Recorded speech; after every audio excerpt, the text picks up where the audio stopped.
When he reaches out after silence, the first instinct for so many people is to react. Immediately, there's a rush of emotion, a little jolt of adrenaline, maybe even butterflies, because suddenly the person who disappeared is back. And in that moment, it's easy to forget everything that came before: the confusion, the disappointment, the overthinking, the nights spent wondering what went wrong.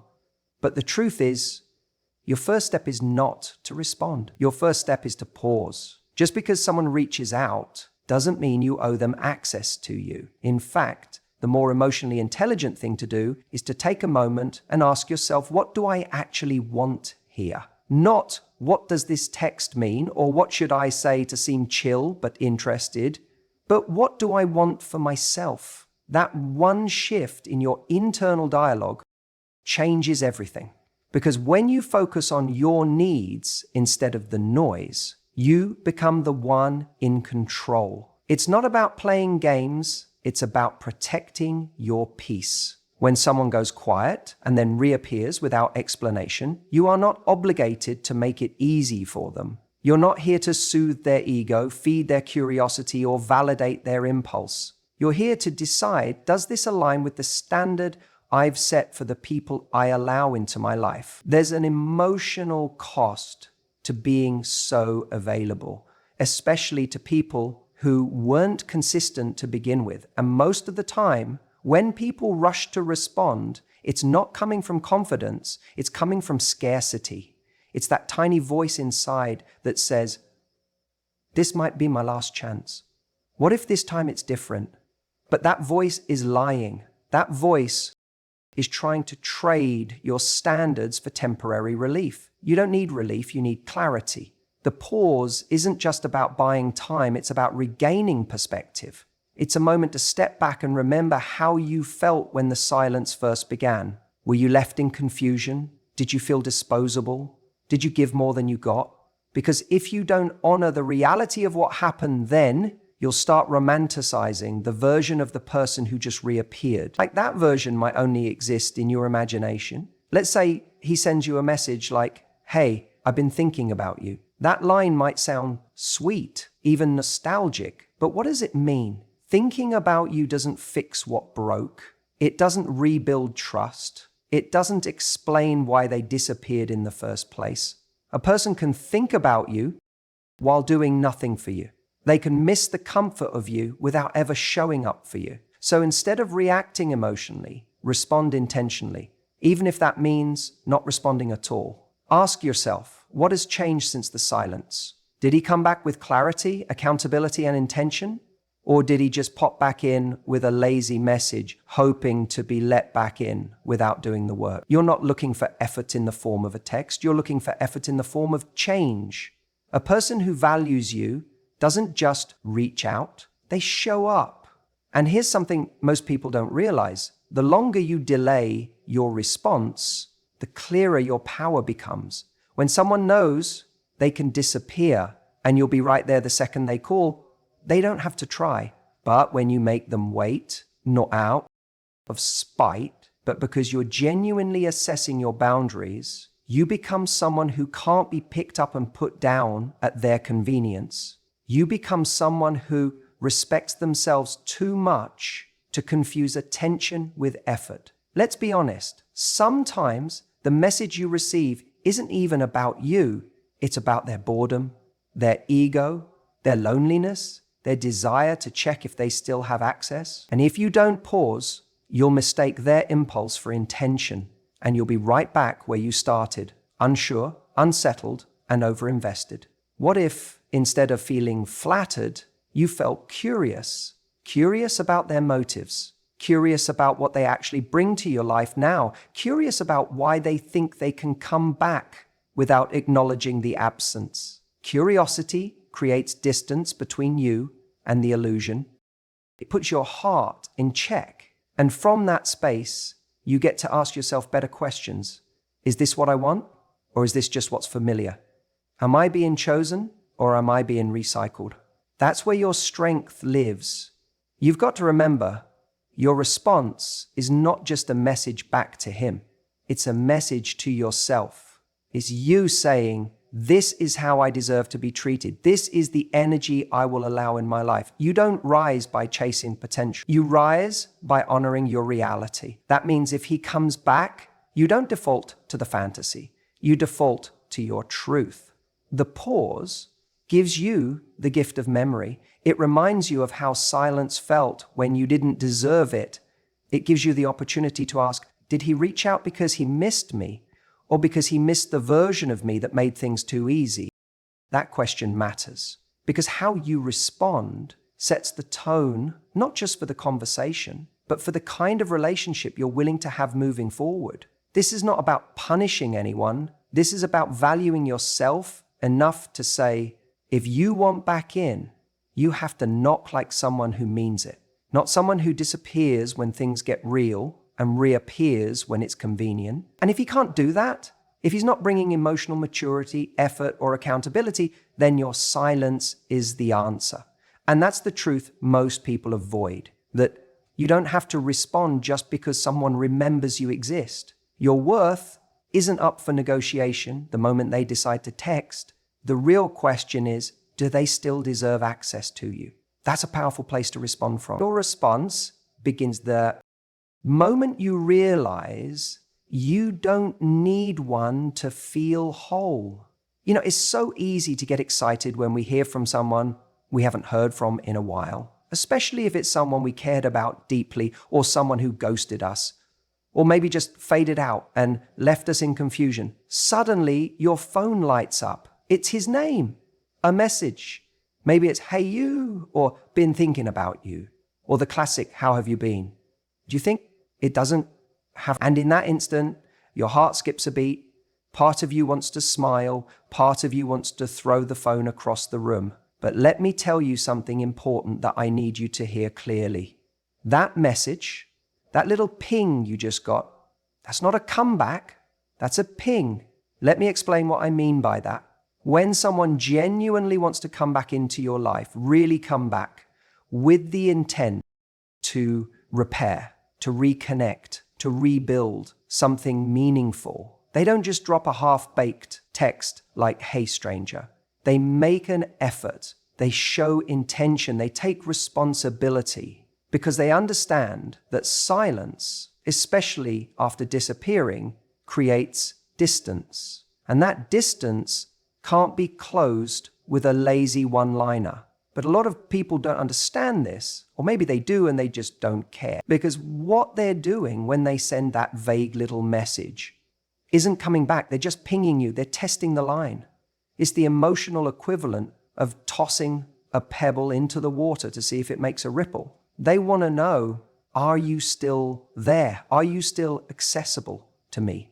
They're not necessarily saying, I want to invest in this again, or I'm ready to be serious, or I've realized your worth. No, they're saying, I'm bored, I'm lonely, I'm curious. I wonder if you're still available to me.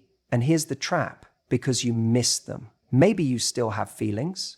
Maybe there was no real closure. So when that ping lands, your heart jumps and your mind starts spinning stories. Maybe he's realized what he lost. Maybe he's finally grown up. Maybe this is the beginning of something real. But more often than not, that ping leads nowhere because the person who sent it had no plan, no commitment, just a moment of nostalgia or ego or convenience.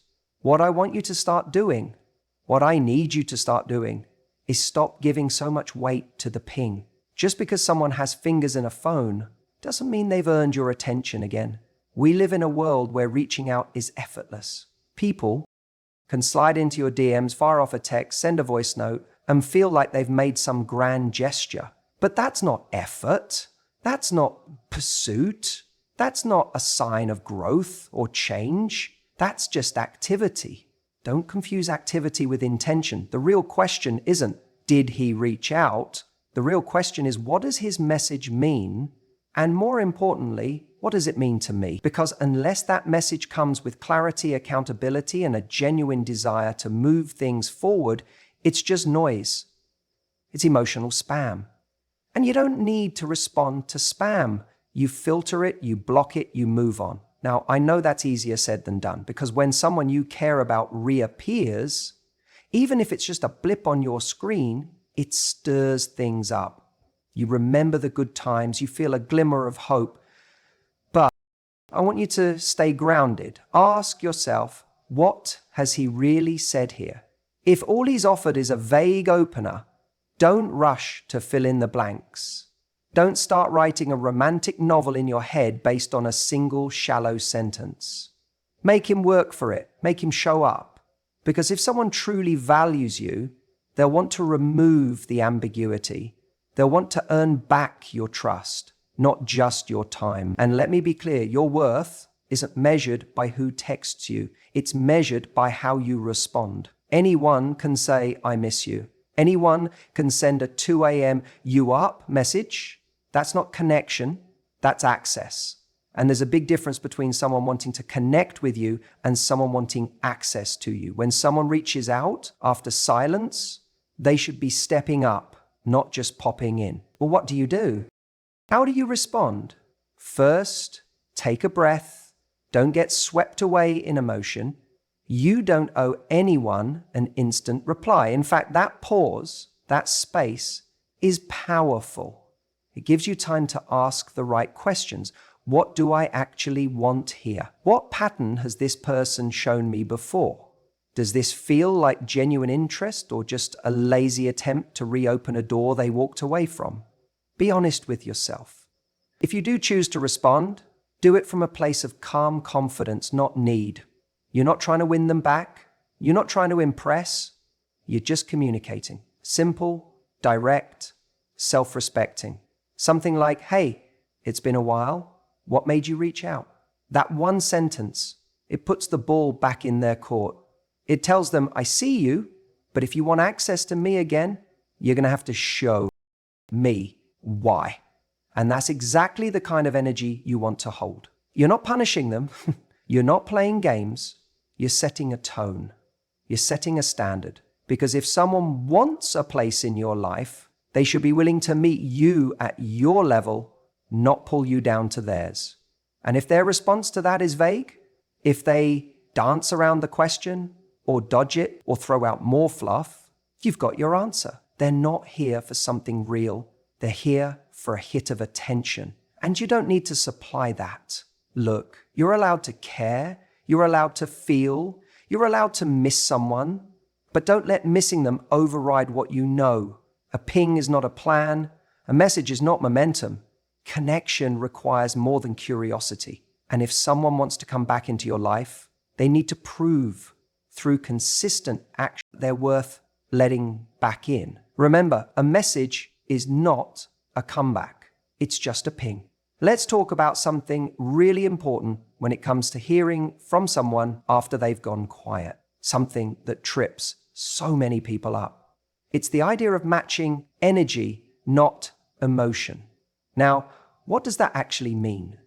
When someone you've been talking to suddenly pulls back, disappears, or just goes radio silent for a while, and then out of nowhere, ping, they reach out again, it can trigger a rush of emotions. You might feel excited, confused, even a little hopeful. And if you had strong feelings for them, it's so easy to let those emotions take the wheel. You start replaying old memories in your head. You think about the connection you used to have, the laughs, the chemistry, the way things felt when they were at their best. That emotional history gets reactivated the second you see their name light up your phone. And all of a sudden, you're not responding to this message. They barely said, hey, you're responding to everything you wish this message meant. But here's the problem. That's not how attraction is built. That's how people end up chasing illusions. Responding with your emotions, especially those rooted in the past, means you're showing up with energy that doesn't reflect what's actually happening right now. It's like walking into a negotiation and giving everything away up front because you're thinking about how good the deal used to be, not how it is today. So when he reaches out after silence, your job isn't to meet him with nostalgia. Your job is to observe, not absorb. What kind of message did he send?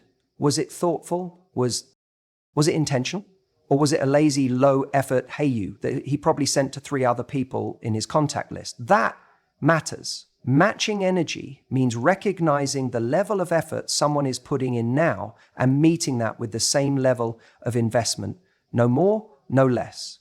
If he sends a vague, non-committal message, you don't come back with paragraphs. If he says, "I've been thinking about you," that offers no context, no accountability, no next step, that's not something to emotionally unpack or celebrate. It's something to note. It's not about playing games. This isn't about pretending you don't care or trying to be cold or aloof. This is about having a healthy emotional boundary. You don't build value by showing up at 100 when someone else is barely showing up at 10. That's how you train someone to believe they don't need to try harder because you'll do all the heavy lifting for them. Let me be real with you. A lot of people reach out after silence, not because they miss you deeply, not because they've had some grand epiphany, but because they're bored, lonely, curious, or even worse, looking for validation. And the minute you respond with warmth and excitement that's disproportionate to what they gave you, they get that validation without doing any of the work to deserve it. Then what happens? They vanish again. And you're left asking, why did he even come back? When the better question is, why did I respond like he earned a comeback? Matching energy keeps you grounded in reality. It protects you from false hope. It creates space for the other person to actually show you who they are now instead of who they were or who you wish they'd be. And when you respond at their level, you force them to either rise up or fall off. There's no middle ground where they can stay comfortable with minimal effort. Think about it like this. If someone walks into your life and offers you crumbs, and you respond like they just served you a 5-course meal, what message are you sending? You're telling them that the bar is low, that you'll take anything. That's not attractive. It doesn't make them want to step up. It makes them think they can step in and out as they please. But if instead you stay calm, measured, and you mirror the level of effort they're giving, you create a dynamic where their next move has to be intentional. Because now they know they don't get to skip the line just because they've been here before. And here's the best part. When you operate from that place, you feel powerful. Not because you're playing hard to get, but because you are hard to get for the wrong people. You know your worth. You know your time is precious. You know your heart deserves consistency, not confusion. So the next time someone reappears after ghosting or disappearing, don't get swept away in the history. Don't let the nostalgia do the talking. Look at what they're actually bringing to the table right now. Is it vague? Is it lazy? Is it safe for them but risky for you? Then match that. Not with coldness, but with clarity. Not with pettiness, but with poise.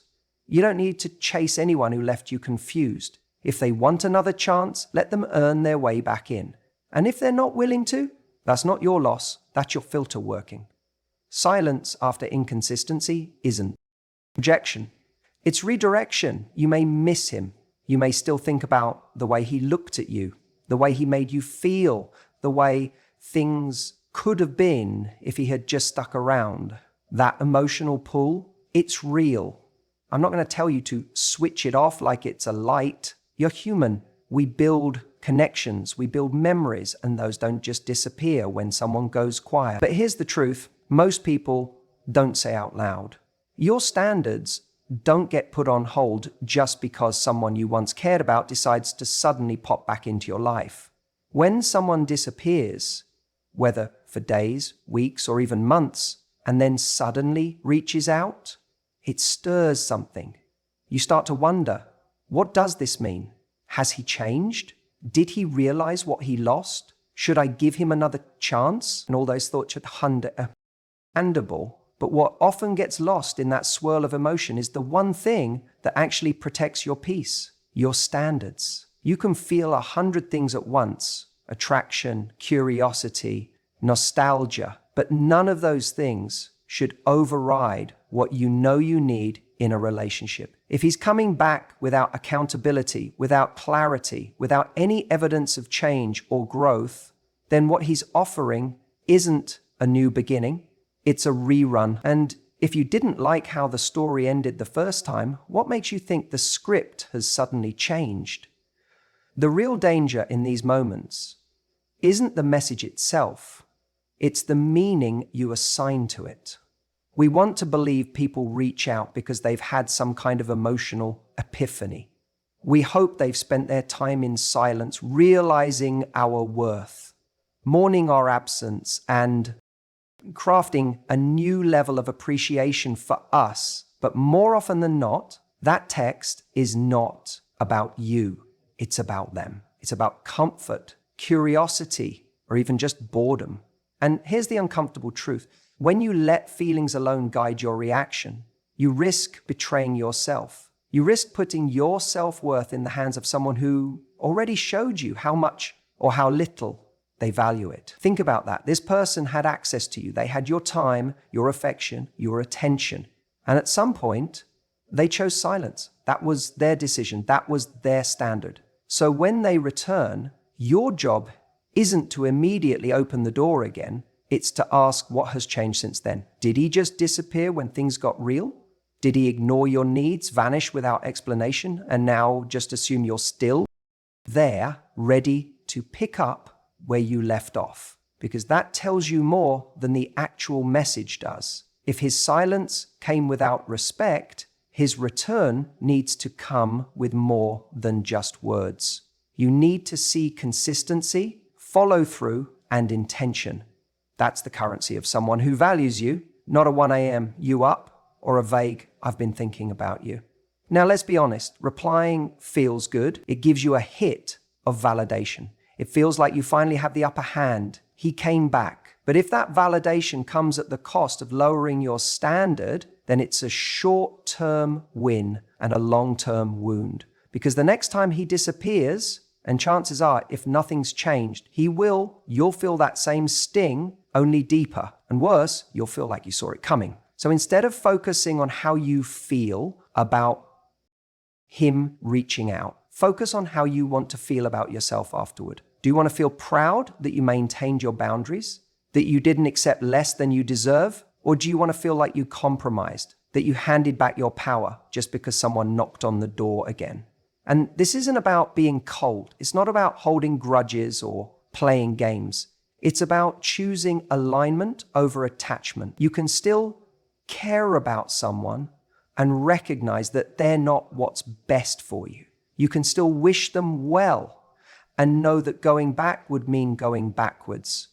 That's strength, that's self-respect, and that's what sets apart someone who lives by their standards from someone who lives by their emotions.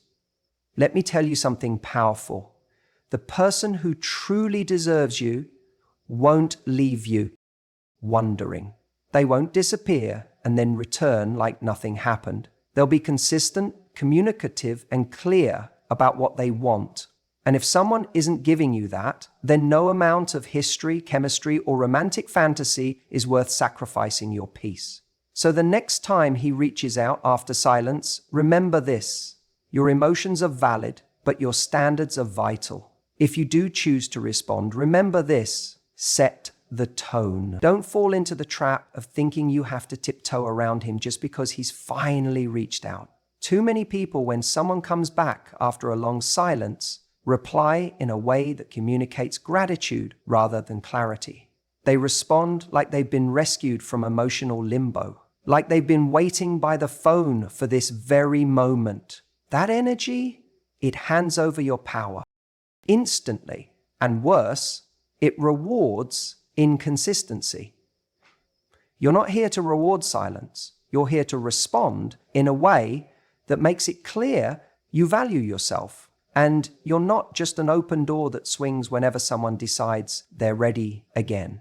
That doesn't mean being cold or dismissive, but it does mean that the tone of your message communicates who you are now not who you were when he disappeared. When someone comes back after disappearing, it's easy to get swept up in the relief or the nostalgia or even the hope that maybe this time it will be different. But none of those emotions should write your reply for you. Your reply should come from strength, not longing, from awareness, not wishful thinking. So how do you do that? You set the tone with calm curiosity, not emotional investment. A simple message like, hey, it's been a while. What made you reach out? Huh?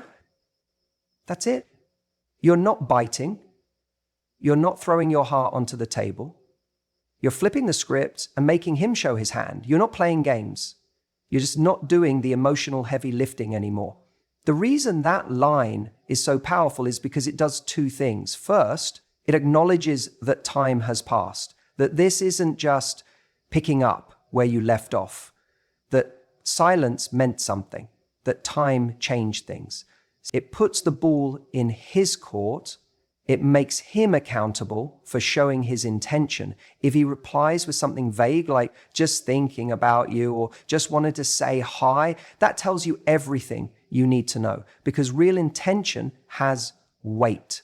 Real interest has a plan, and someone who wants back into your life shows up with purpose, not just nostalgia. When you respond with calm clarity, you shift the entire dynamic. You're not the one waiting for a sign of interest anymore.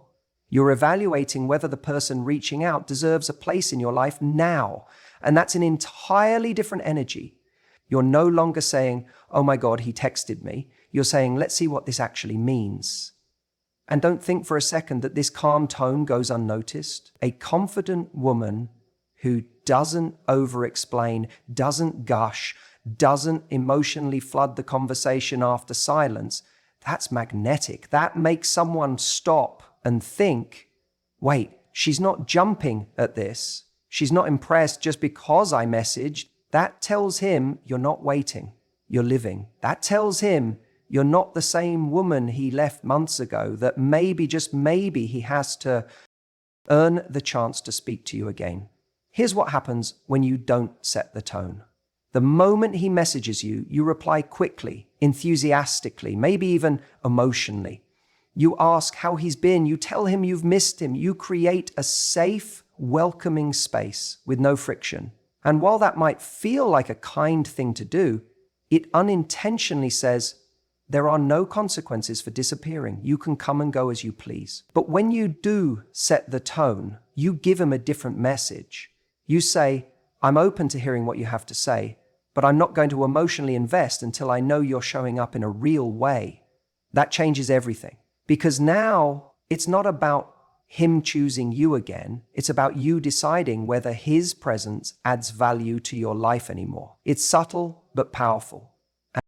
It's especially important because, let's be honest, some people come back for the wrong reasons. Loneliness, boredom, ego, a temporary sense of nostalgia. And if your tone says, welcome back, I've been waiting, then you risk letting someone back in who hasn't actually changed, who hasn't done the work, who isn't ready to meet you where you are. But if your tone says, talk to me, show me who you are now, then you get clarity fast.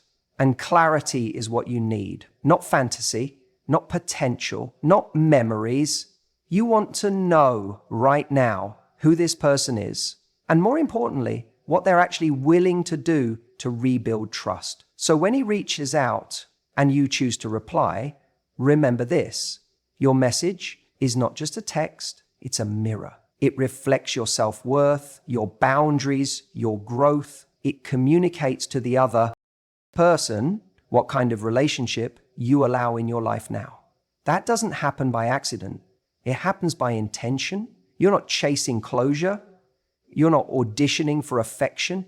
You're inviting accountability. You're showing that your heart is valuable, but access to it isn't free. Not anymore. Let him feel that. Let him step up. Or let him go. That's the difference between reacting and responding. With power, when someone disappears on you and then casually drops back into your life, it's easy to feel a wave of emotion crash over you. There's confusion, maybe a flicker of excitement, and if you're honest, probably a little bit of longing. That moment where the message pops up, where his name lights up your screen again, can feel powerful, almost like a second chance is knocking, and everything in you might want to jump at the opportunity to respond. But here's the truth that gets overlooked far too often. Silence is also a response. We tend to think that we owe people words, that when someone reaches out, it's polite or emotionally intelligent or somehow more mature to say something back. But silence, when used with intention, is one of the most powerful tools you have. And it's not about playing games. It's not about being petty, cold, or trying to make him wonder what you're thinking. It's about alignment. It's about asking yourself, does this person actually deserve to come back into my space? Let's go deeper. If someone walks away from you or slowly fades out, what they're saying, whether they admit it or not, is that you were not their priority. Maybe they got distracted. Maybe they weren't ready. Maybe they took your presence for granted. Whatever the reason, they left you with silence. And that silence, it wasn't just empty space. It said something. It created a story. It told you where you stood. So when he comes back and the silence is broken from his side, you're under no obligation to fill the gap for him. You don't owe him comfort. You don't owe him closure, and you certainly don't owe him a response if his reappearance doesn't come with meaning. A hey is not an apology. A how have you been isn't accountability. A re-entry without intention is just convenience. Too many people make the mistake of replying out of habit, out of hope, out of old feelings that were never resolved. They feel seen again and mistake that moment of recognition for value. But being seen doesn't mean being chosen. And that's where your power comes in.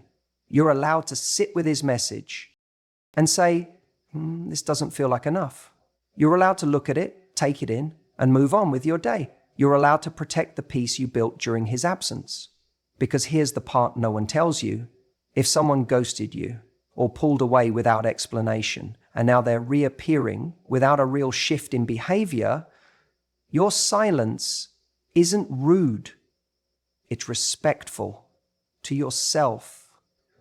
Silence can be a clear boundary. He says, I heard you. I see what you're trying to do. And I'm not interested in opening a door that you walked away from. It's not a tantrum. It's not punishment. It's clarity. It's your way of saying, I won't be reactivated by half-hearted effort. Sometimes we feel guilty about silence because we're empathetic. We think, what if he's changed? Or what if I'm being too harsh? But growth doesn't. Be a clarity. A man who's really grown won't be discouraged by a pause. If he's serious, if he truly understands the weight of his past silence, he won't be scared off by yours. He'll reach again with intention, with presence, with respect. And if he doesn't, that tells you everything. Think about it. If the silence you're giving him causes him to disappear again, how committed was he really? You don't want to build your emotional world on someone who can't withstand one quiet moment. You want someone who doesn't just come back, but comes correct, who knows what it means to lose you and puts in the effort not to let that happen again. Let me say something else that might hit a nerve, but it's the truth. If a man ghosts you and then you respond enthusiastically the moment he resurfaces, what you're teaching him is that there are no real consequences for disappearing. You're saying, you can go quiet for weeks, months, even longer, and I'll still be here when you get bored or lonely. And that's not love. That's not connection. That's conditioning. You teach people how to treat you by what you tolerate. And silence is one of the strongest ways to say, I don't tolerate half effort. I don't entertain low standards. I don't respond to breadcrumbs. When you stay silent, it's not about trying to get revenge or make him feel what you felt. It's about self-worth. It's about no longer bending yourself into a version that's always available, always hopeful, always forgiving, even when the behavior didn't deserve forgiveness. And look, it's not easy. It's tempting to break that silence, to say, maybe I'll just say hi, just to see. But when you do that. Ask yourself, what am I actually hoping will happen? And is that hope based on real effort or on a fantasy you've been keeping alive? When he reaches out after silence, your silence in return is the clearest mirror you can hold up to his behavior. It reflects who he really is in that moment. Will he step up or fade again? Either way, you get the truth, without games, without drama, just truth. And when you value yourself enough to not respond to weak attempts at re-entry, you stop inviting more of the same. You create space for something deeper, something worthy. You show the universe and yourself that you're no longer available for anything that doesn't match the love and respect you're willing to give. So don't be afraid to say nothing. Sometimes the strongest message is the one you never send.